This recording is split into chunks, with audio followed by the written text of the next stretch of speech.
Salut, c'est Seb. Alors aujourd'hui, bien écoute, on va parler de la fin des digital nomades et en réalité derrière ce titre un peu racoleur se cache quand même une idée fondamentale que je vais développer un petit peu dans la suite de cette vidéo, mais je pense réellement qu'on arrive au terme d'une parenthèse enchantée.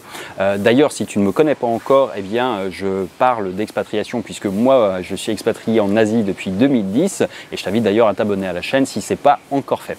Alors pourquoi je pense que c'est la fin de l'époque des digital nomades? Pour trois raisons majeures et on va regarder plutôt dans le passé avant toute chose. Il faut savoir un truc, c'est qu'il y a 20 ans, quand on y regarde bien, le monde était très différent. C'est-à-dire que, allez, en l'an 2000, j'avais 24 ans, voyager c'était quelque chose qui était cher, on n'avait pas de YouTube qui nous montrait un peu ce à quoi on allait s'attendre, il y avait des hôtels qu'il fallait réserver via des agences, il n'y avait pas de Booking.com où c'était le tout début, il n'y avait pas Airbnb, il n'y avait pas les Grab, il n'y avait pas tout ça, il n'y avait pas la 4G aux quatre coins du monde et aujourd'hui en fait on vit une époque en fait qui est un peu extraordinaire à ce sens que il y a Internet qui est pratiquement partout, on peut travailler d'à peu près partout dans le monde si tant est qu'on soit effectivement un digital nomade, qu'on puisse travailler avec un simple ordinateur, une connexion Internet. Maintenant, il faut avoir aussi conscience d'un truc, c'est que cette époque, elle arrive à un terme. Un exemple tout simple, c'est il y a 20 ans en arrière, arrivant en Thaïlande, c'était facile, il n'y avait pas besoin de papier, pas besoin de trucs, les visas run, ça n'existait pas, on en faisait autant qu'on voulait, on pouvait rester dans le pays autant qu'on le souhaitait. Ça, c'est terminé. Et il y a trois raisons fondamentales à mon sens qui vont expliquer la fin du digital nomadisme tel qu'on le connaît aujourd'hui, c'est d'une part les mentalités. Aux quatre coins du monde, on s'aperçoit aujourd'hui que les mentalités se referment. Il y a des nationalismes qui montent partout, aux quatre coins du monde, poussés par des politiciens, que les raisons soient bonnes ou mauvaises. On ne va pas parler de politique, c'est pas ça qui est intéressant et c'est pas ça qui est primordial, parce que de toute façon, la politique, vous la subirez et vous la choisirez pas. Donc de toute façon, c'est un facteur où on s'aperçoit qu'effectivement, les gens aujourd'hui vivent une époque économique difficile et donc leurs mentalités sont plus parti pour se refermer que s'ouvrir. Et c'est vrai qu'on peut être pour ou contre, peu importe, c'est comme ça, point final. Donc ça, c'est lié effectivement à la contraction des économies. On le voit d'une manière très facile, ces points-là, par exemple, avec l'euro contre le baht. Quand je suis venu la première fois en Thaïlande, pour 1 euro, j'avais 50 bahts. Aujourd'hui, au jour où j'enregistre cette vidéo, pour 1 euro, on a 33-34 bahts. Donc, il en manque. Et on voit que effectivement, c'est pas l'euro fait partie de ces monnaies, mais il y en a d'autres, effectivement. Il y a des économies qui sont comme ça. Et puis, ça devient plus difficile de voyager parce que malgré tout, même si c'est devenu beaucoup moins cher au niveau des billets d'avion, plein de choses, eh bien, c'est plus compliqué. Mais au-delà de ça, il faut comprendre un truc qui est là, le point le plus essentiel à prendre en considération, c'est la fermeture des frontières. La fermeture des frontières, ça se matérialise à plein d'égards. C'est-à-dire, j'ai pris l'exemple de la Thaïlande, c'était très simple d'arriver. Il y a 5 ans, 6 ans en arrière de ça, je suis parti au Cambodge, je suis arrivé, on m'a donné un visa d'1 an contre 290 $. C'était comme ça à l'époque. Aujourd'hui, c'est terminé et c'est terminé dans plein de pays. À tel point d'ailleurs que, au-delà de ces simples formalités administratives, pour pouvoir rester dans un pays, déjà pour pouvoir y rentrer, c'est déjà beaucoup plus compliqué. Un Thaï qui voudrait rentrer en Europe, par exemple, on va lui demander un la redoute de justificatif. Mais ça devient vrai aussi pour des gens qu'on considérait comme à haute valeur ajoutée touristique comme les Occidentaux. Sauf que très récemment, j'ai voulu aller en Chine. Alors, pour avoir un visa, c'est un peu la croix et la bannière. 1, il est cher. 2, on a eu droit à un petit interrogatoire en bonne et due forme pour savoir ce qu'on allait y faire, etc., etc. Bref, c'était plus compliqué que ce qu'on pensait. Et puis quand on arrive, c'est pareil, il y a tout un tas de paperasses à remplir. Au-delà de ça, j'ai eu la même expérience à Bali où je suis arrivé, effectivement, il y a un visa, il y a un process qui permet de ne pas avoir de visa pendant 30 jours.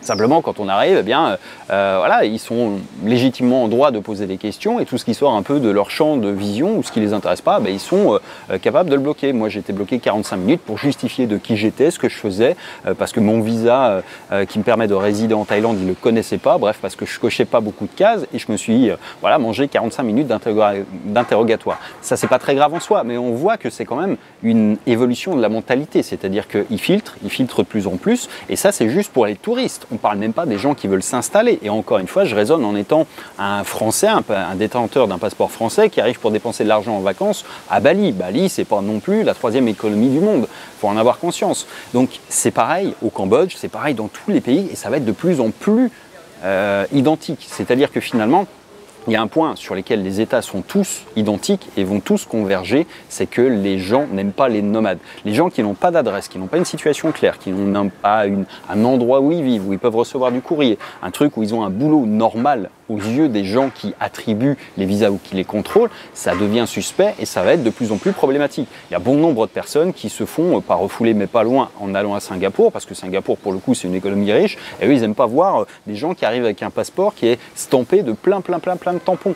Alors, évidemment que c'est pas totalement fini et qu'on pourra toujours bouger, mais ce que j'entends par là, c'est que c'est compliqué et que pour pouvoir rentrer dans certains pays à l'avenir, il va falloir être capable, non pas d'être un digital nomade, mais d'être un entrepreneur nomade ou quelqu'un qui a une base quelque part. C'est-à-dire de dire, voilà, moi, effectivement, j'ai un passeport français, j'habite en Thaïlande, j'ai un visa qui me permet d'y résider, mon travail, c'est ça, parce que les gens cochent des cases. Et aujourd'hui, ce que les gens n'aiment pas, les douaniers, mais aussi les États, les banques, tous les établissements avec lesquels vous aurez affaire, c'est-à-dire quand on est digital nomade, on a besoin de processeurs de paiement, par exemple, eh bien, tous les pays dans lesquels vous allez avoir besoin de créer une boîte ou de créer un compte Stripe, un compte PayPal, de la même manière, n'aiment pas les vagabonds numériques, si je puis les appeler comme ça, c'est-à-dire des gens qui ne collent à aucune case et qui ne rentrent nulle part. Ça ne veut pas dire qu'effectivement on ne peut pas se faire payer autrement, mais ça veut dire que ça complexifie largement en fait la manière avec laquelle on va fonctionner. Donc ma prédiction en fait pour les années qui viennent, pour l'avoir vu moi évoluer en fait en Asie sur 10 ans, eh bien c'est que plus ça va, plus il y a de règles, plus il y a de règles, plus il y a de contrôle, et puis il y a de contrôle, et puis il faut être capable de prouver en fait qui on est, ce qu'on fait, pourquoi on est là, et pourquoi on n'est pas comme les autres. Donc ça c'est une réalité à laquelle tous les digital nomades devront être confrontés à un moment ou à un autre, si tant est que vous n'ayez pas préparé quelques éléments. Alors moi c'est un document sur lequel j'ai beaucoup bossé, enfin un rapport, j'ai appelé ça le plan B. Le plan B, en fait, c'est justement avoir quelque chose qui permette de toujours être libre. Parce que derrière ça, en fait, c'est pas l'idée de voyager, en fait, moi qui m'ennuie, c'est vraiment l'idée de liberté. Et aujourd'hui, être contraint dans sa liberté, c'est ce qu'il y a de plus pénible quand on l'a si chèrement, si durement acquise. Donc ça veut dire qu'effectivement, eh bien, il faut être capable de présenter une solution et des éléments à des personnes qui vont vous demander pour un visa ou pour des contrôles, effectivement, de justifier de votre situation. Ça peut être un État, ça peut être pour payer des impôts, ça peut être pour ouvrir un compte bancaire et même une société. Aujourd'hui, il devient de plus en plus compliqué d'ouvrir des sociétés offshore si on n'a pas une activité économique dans le pays concerné.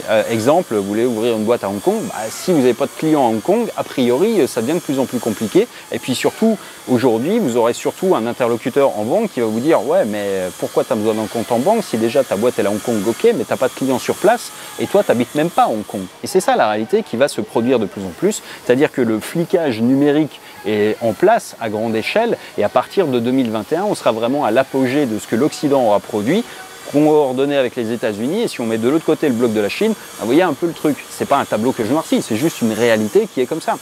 Pour s'en convaincre, il suffit parfois de partir dans d'autres pays. Je suis allé en Chine et c'est assez stupéfiant de voir la mesure de température en temps réel sur les voyageurs qui arrivent aux arrivées de l'aéroport. Là j'étais à Canton pour l'exemple, et donc on voit sa température directement sur sa tête et il nous scanne directement. Et tout ça en fait c'est déjà une réalité qui est en place. Donc il faut bien avoir conscience d'un truc, c'est que le monde change et il ne va pas rester comme ça. C'est en ça où je dis que c'est la fin d'une parenthèse enchantée, parce qu'il y avait des petits pays comme la Thaïlande, comme l'Asie en général, qui était plus simple pour s'y rendre. Aujourd'hui, ça commence à se refermer largement, mais ça va se refermer à d'autres égards. Ça ne veut pas dire que c'est fini, ça veut dire qu'il va falloir bosser un petit peu sur un élément, sur le plan B, et c'est pour ça que je vous ai préparé un rapport qui s'appelle le plan B, et donc tout ce que vous devez savoir pour être sûr et certain de pouvoir conserver ou gagner votre liberté dans les années qui viennent.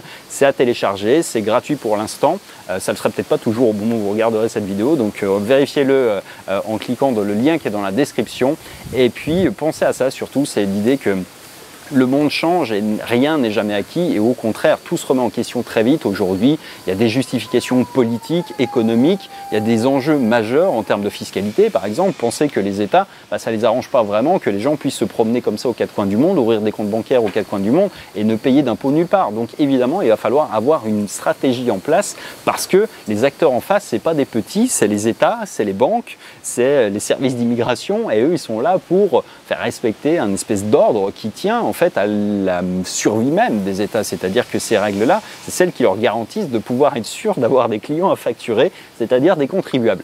Donc, je vous invite vraiment, encore une fois, à télécharger, si ce n'est pas encore fait, ce plan B, parce que vraiment, il y a tout ce que vous devez savoir là-dedans. Et en attendant, eh bien, on se dit à la prochaine. Si vous n'êtes pas encore abonné à la chaîne, n'hésitez pas à le faire. Si cette vidéo vous a plu, n'hésitez pas à mettre un petit pouce également, ça fait plaisir, et à laisser un commentaire, me dire où vous en êtes, si vous êtes digital nomade, ça m'intéresse également de le savoir.